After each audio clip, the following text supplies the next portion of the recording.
మీ family future కు safe investment అంటే లాండోరా the valley, కంది, హైదరాబాద్.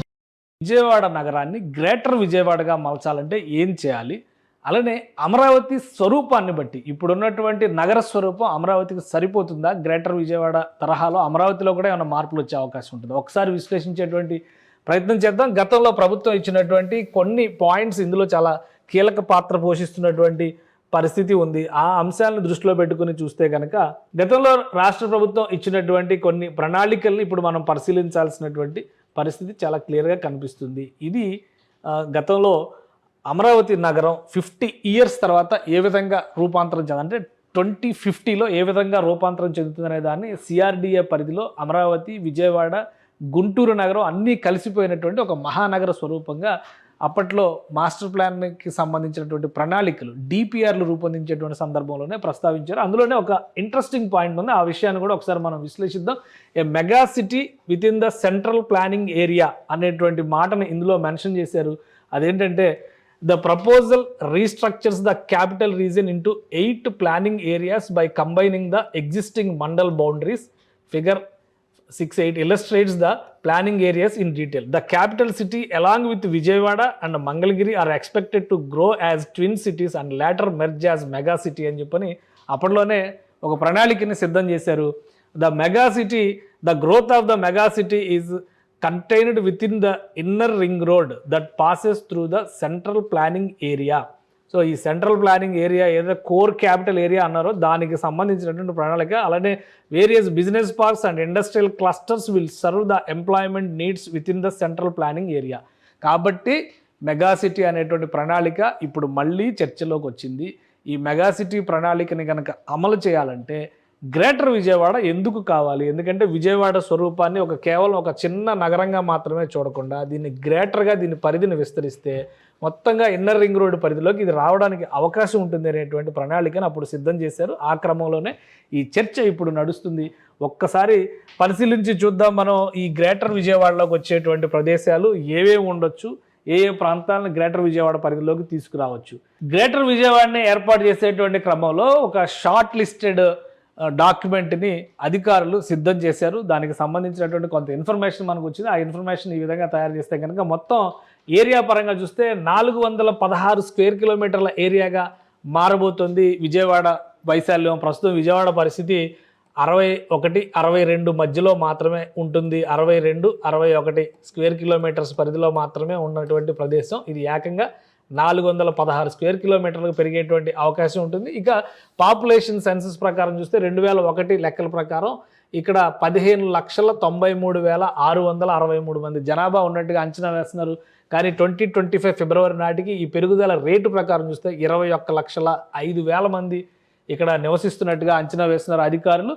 సో ఈ నేపథ్యంలో విజయవాడ మున్సిపల్ కార్పొరేషన్ ఇందులో ఏమేమి యాడ్ అవబోతున్నాయి? First number 1 Vijayawada municipal corporation ప్రస్తుతం ఉన్నటువంటి 61.88 స్క్వేర్ కిలోమీటర్ల వైశాల్యం కలిగినటువంటి విజయవాడ నగరం ఈ గ్రేటర్ విజయవాడలో ప్రధాన భాగం కాబోతుంది. దాంతోపాటు మిగిలినటువంటి ప్రదేశాలను కూడా ఒకసారి విశ్లేషిద్దాం. ఇది పెనమలూరు మండల పరిధిలో ఉన్నటువంటి గ్రామాలు లేదా ప్రాంతాలు ఒకసారి చూద్దాం. ఇది పెనమలూరు మండలంలో పెనమలూరు గ్రామం వస్తుంది. అలానే పోరంకి ఇది తాడిగడప మున్సిపాలిటీలోకి వచ్చేటువంటి ప్రాంతం. ఇక్కడ మున్సిపాలిటీలు ఇవన్నీ కూడా ఒకసారి గమనించాల్సింది ఏంటంటే మహానగరాలలాగా చూస్తానికి అవకాశం ఉండదు. 5 కిలోమీటర్లలో ఒక చిన్న పట్టణం డెవలప్ అయినటువంటి పరిస్థితి కోస్టల్ బెల్ట్లో ఎక్కువగా ఉంటుంది. కాబట్టి తాడిగడప ఒక మున్సిపాలిటీ, అందులో ఉన్నటువంటి ప్రాంతాలు పోరంకి, తాడిగడప, అలానే పెదపులిపాక, యనమల కుదురు ఇవన్నీ కూడా తాడిగడప పరిధిలోకి వచ్చేటువంటి కానూరు, ఇవన్నీ పెనమలూరు మండల పరిధిలో ఉన్నటువంటి ప్రాంతాలు. ఇవన్నీ కూడా మెర్జ్ అయ్యేటువంటి అవకాశం ఉంటుంది ఈ గ్రేటర్ విజయవాడ అనేటువంటి కాన్సెప్ట్ని కనుక రాష్ట్ర ప్రభుత్వం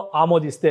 అలానే రెండవ అంశంగా మనం చూడాల్సింది మరొకటి మూడవది అంటే విజయవాడ మున్సిపల్ కార్పొరేషన్ తర్వాత పెనమలూరు మండలం మొత్తంగా విలీనం అవుతుంది అనుకుంటే తర్వాత విజయవాడ రూరల్ పరిధిలో ఉన్నటువంటి ప్రాంతాలు నిడమానూరు, ఎనికేపాడు, ప్రసాదంపాడు, రామవరప్పాడు, నున్న, పాతపాడు, ఫిర్యాది, నయనవరం, అలానే Ambapuram, Jakkampudi including newly formed YSR గ్రామ పంచాయత్ అని ఒక పంచాయతీని ఏర్పాటు చేశారంటే దాంతో సహా జక్కంపూడి అందులో కలుస్తుంది. అలానే షబడ, వేమవరం, తాడేపల్లి, ఇక్కడ విజయవాడ రూరల్ పరిధిలోకి వచ్చేటువంటి మండలాలు ఇవి.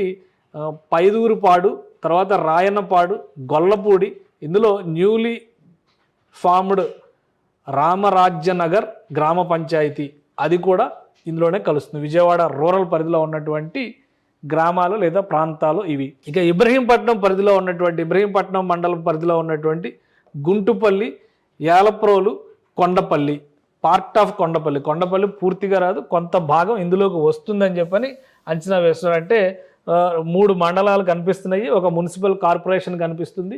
ఇవి కాకుండా రైట్ కొండపల్లి మున్సిపాలిటీ తర్వాత గూడూరుపాడు, మల్కాపురం ఇది కూడా కొండపల్లి మున్సిపాలిటీలో భాగం అనమాట, అది కూడా ఇందులో కలుస్తుంది. తర్వాత Thummalapalem, Ibrahimpatnam part of Kondapalli municipality, ఇది కూడా కొండపల్లి మున్సిపాలిటీలో ఉన్నటువంటి భాగం. ఇవన్నీ కూడా ఇటు గ్రేటర్ విజయవాడ పరిధిలోకి వచ్చేటువంటి అవకాశాలు ఉన్నాయి. ఇక జూపూడి, తర్వాత త్రిలోచనపురం, మూలపాడు, జామి మాచివరం, నవీ పోతవరం, తర్వాత కేతనకొండ, కొటికిలపూడి ఇవన్నీ కూడా ఇబ్రహీంపట్నం మండలం పరిధిలోకి వచ్చేవి, కొండపల్లి మున్సిపాలిటీ పరిధిలోకి వచ్చేటువంటి ప్రాంతాలు. 35 లిస్ట్ అవుతుంది ఇక్కడ వరకు. తర్వాత చూస్తే తాడేపల్లి ఇది ఓల్డ్ మున్సిపాలిటీ పార్ట్ ఇందులో ఇంక్లూడ్ అవుతుంది. అలానే excluding Nulakapeta, Doulos Nagar part of MTMC అంటే మంగళగిరి, తెనాలి మున్సిపల్ కార్పొరేషన్లో ఇవి భాగంగా ఉన్నటువంటి ప్రదేశాలు. తర్వాత ఇవన్నీ ఇక్కడ వచ్చే లిస్టులో ఉన్నవన్నీ కూడా మంగళగిరి, తెనాలి మున్సిపాలిటీ పరిధిలో ఉన్నటువంటి ప్రాంతాలు లేదా గ్రామాలు. కుంచినపల్లి, కొలనుకొండ, వడ్డేశ్వరం, ఇప్పటం అయితే అందరికీ తెలిసిందే, ఎందుకంటే చాలా పాపులర్ పేరు అది ఇప్పుడు. తర్వాత గుండిమేడ including hamlet village of Prathuru, ఇవన్నీ కూడా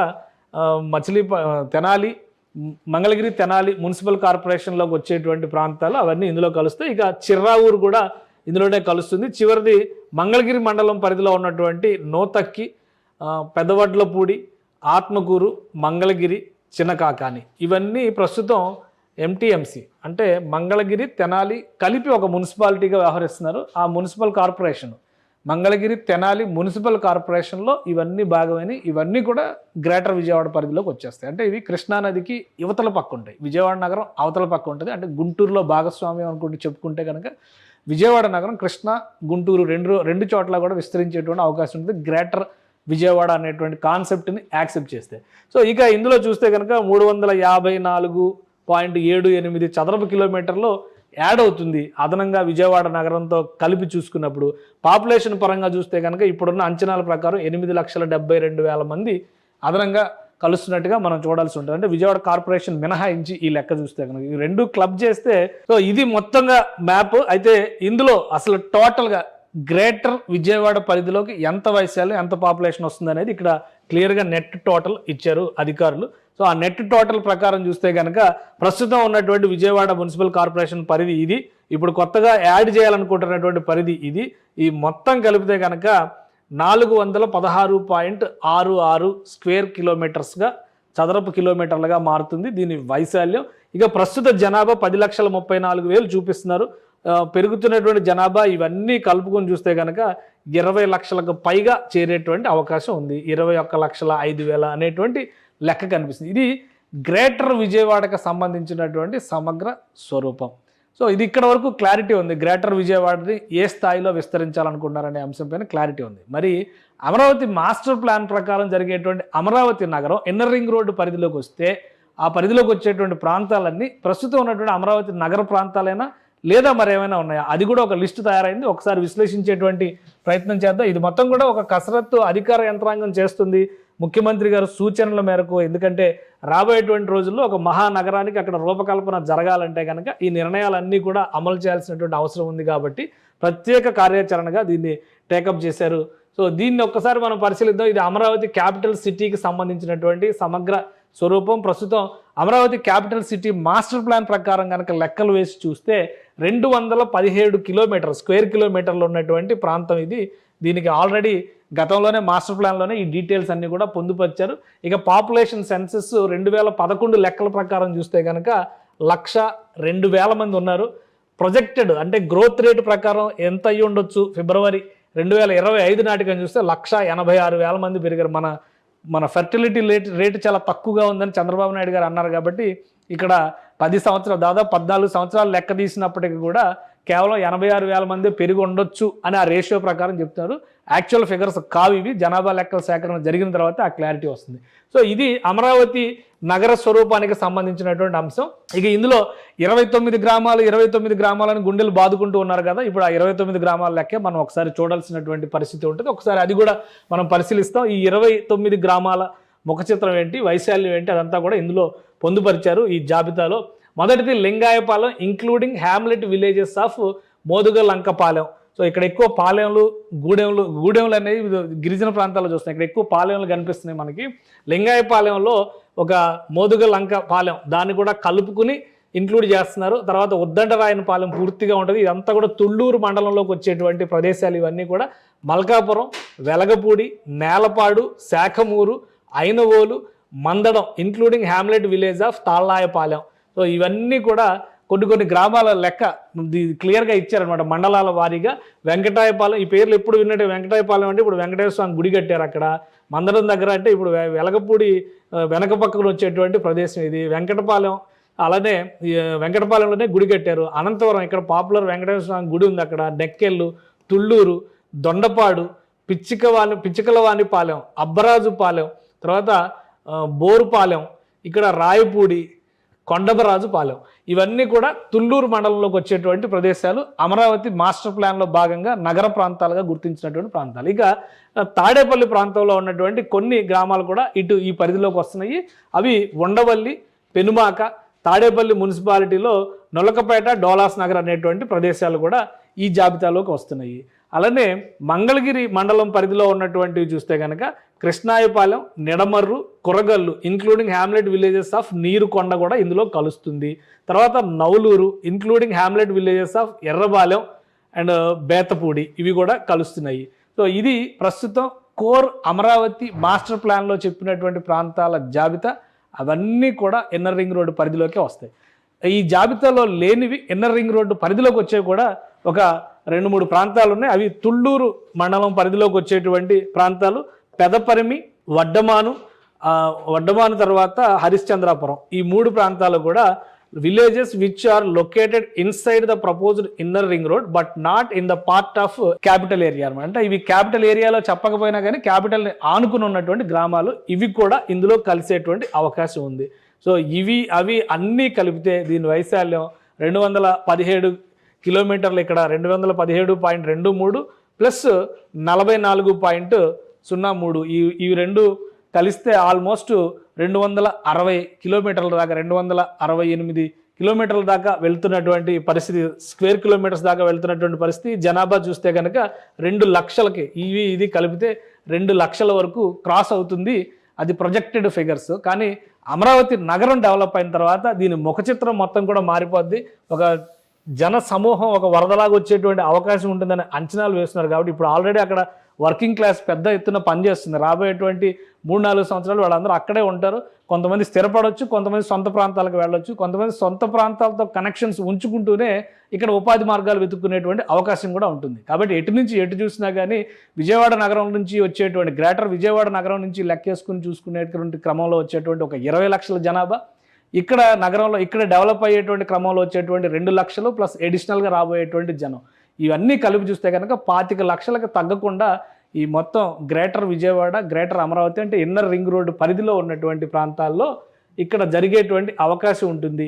సో ఆ ప్రణాళికకి అనుగుణంగానే ఈ ఇన్నర్ రింగ్ రోడ్ అనే దాన్ని టేకప్ చేయడం ఒక మార్గం, గ్రేటర్ పేరుతో అటు అమరావతిని విజయవాడని ప్యారల్గా డెవలప్ చేయడం, ఔటర్ రింగ్ రోడ్లో భాగంగా 3 నగరాలని భాగం చేయడం, అంటే ఒక మెగా సిటీ ప్రణాళికని అమలు చేయడానికి దశల వారీగా స్టెప్ 1, స్టెప్ 2, స్టెప్ 3 ఈ విధంగా ఒక ప్రణాళికని రాష్ట్ర ప్రభుత్వం సిద్ధం చేస్తుంది. ఇన్నర్ రింగ్ రోడ్డు ప్రణాళిక ఖచ్చితంగా టేకప్ చేస్తారు.